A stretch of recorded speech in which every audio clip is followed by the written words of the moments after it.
when you see suspicious activity, then pay attention to it. Just don't ignore it, and that's what we're here for. That's why you call us and let us get involved and check it out. And it may not be anything, but it's worth us checking out and finding out, because it may be that one thing that we need to save a victim.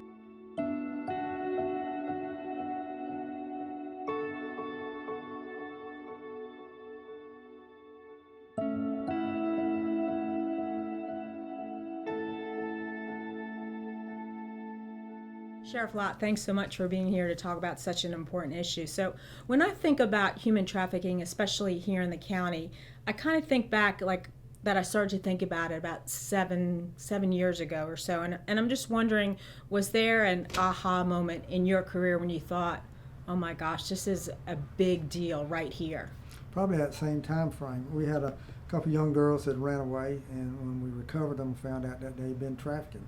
And at that point, I realized we need to do more training and have investigators that could work these cases. So it was about that same time frame. Can you tell me what that means, recovered them? Like, how did that happen? And when did it go from, okay, these are runaways, to this is a serious thing that these girls are actually being sold?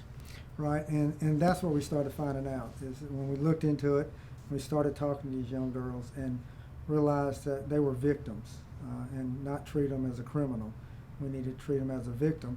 And we started talking with them and found out how they had been enticed to get into that trade, and then how they'd been used. And at that point, I said, yeah, this is serious. This is not happening in Atlanta, New York. It's happening right here in Columbia. And that's something, when you talk to survivors, I think that's something that's really important that has evolved in law enforcement, because one survivor said that, and this was in the early 90s, that she got busted and she was so relieved because she just wanted the detective to say to her what's going on, and he didn't ask her and she was too afraid to tell him, so she never got out of her situation.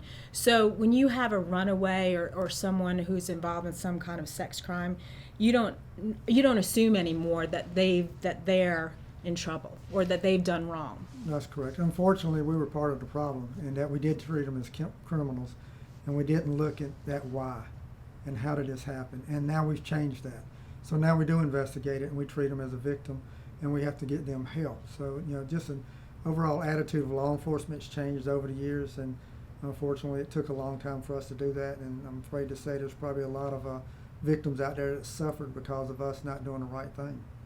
And I think, too, you say law enforcement's part of the problem, but probably the community is part of the problem, too, because we've been programmed by Hollywood to think that it's a problem of people coming across the border, or that girls are just being snatched up in the mall. But that's really a cliche, right? That's not how it's happening. No, it's really not. And social media, I think when social media has grew to the point where it is now, that's used a lot, and that's how these young people get enticed to do that. They're talking to somebody over social media, and they don't realize that's a monster they're talking to, and then they meet them, and then the next thing you know, they're involved in the human trafficking. So social media has played a big part in making it grow.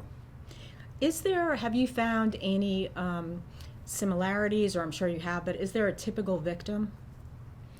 Victim probably is going to be somebody reaching out for some help, reaching out for some attention, somebody to love them. And we see that on a lot of these that tend to be runaways, is that they're missing something at home, and they look for it. And then that human trafficker, that monster, provides it. They also provides them with drugs and violence that they're not aware of that to begin with, and that's what gets them into it. But you've seen girls come from, homes that, at least outwardly, these are good homes and good neighborhoods, right? That's outwardly. It's not what's going on behind closed doors. Again, something's missing at home. They're missing something in their life, and that's what they turn. Then they turn to, sex trafficking and human trafficking, and it's hard. Once you get in it, it's hard to get them out of it.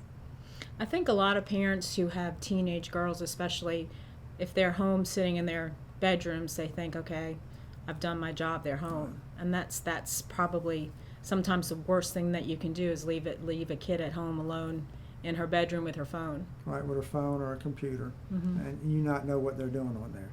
That's not a parent.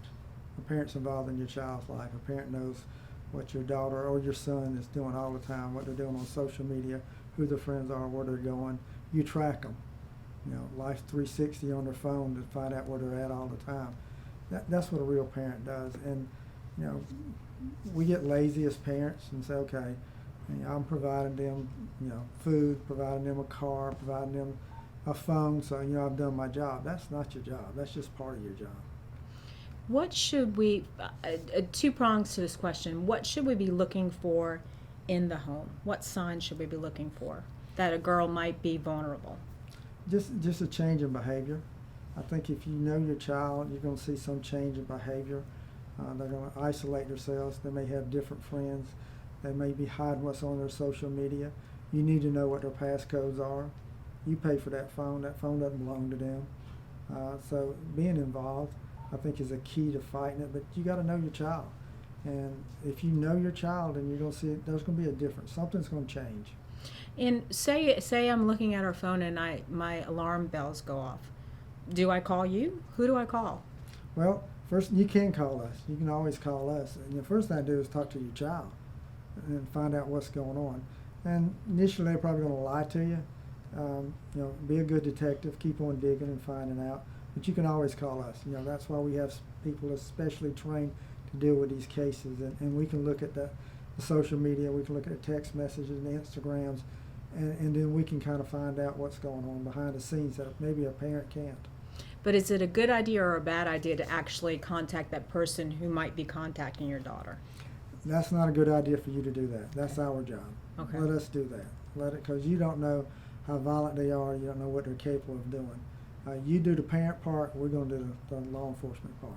And what about in the community? We talked to a survivor who can literally go around to beautiful neighborhoods in Richland County and run down neighborhoods with abandoned homes and say, I was trafficked out of this house.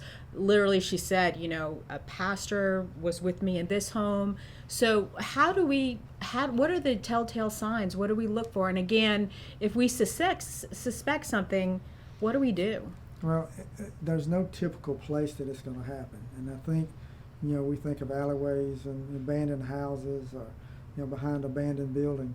It's anywhere. It could be in the richest neighborhood we've got in Columbia. So let's get away from that myth that it only happens in certain places and realize it can happen anywhere. When you see suspicious activity, then, pay attention to it. Just don't ignore it. And that's what we're here for. That's why you call us and let us get involved and check it out. And it may not be anything, but it's worth us checking out and finding out, because it may be that one thing that we need to save a victim. And lastly, are you having success in making a dent in the problem? I think so, but we got a long ways to go. And that's why it's a community problem. It's not just a law enforcement problem. Our whole community needs to be involved in it. We need to have places for our survivors to go. Our court system needs to take a hard line on those when we catch the sex traffickers and the human traffickers. They need to go to jail for a long time. And we got to do it as a group, not just one part. All of us have to work together as partners. Are the sex traffickers, I guess nothing's typical, but are they gangs? Are they groups of people? Are they people acting independently? Is there any kind of profile? All of above. Okay. There's no one profile. You do have gangs that are involved in it. You have other people who are just independent that are doing it to make money. So there's no typical person that you can say that's a trafficker or that one's not. So that's why everybody's got to be on the lookout all the time. And do you do special training for your officers out on the street to heighten awareness for them to be looking out for stuff? We do. We train our officers in our squad meetings and doing our normal training to let them know what to look for and then how to handle it. That's the biggest key, is we don't need to victimize that victim again.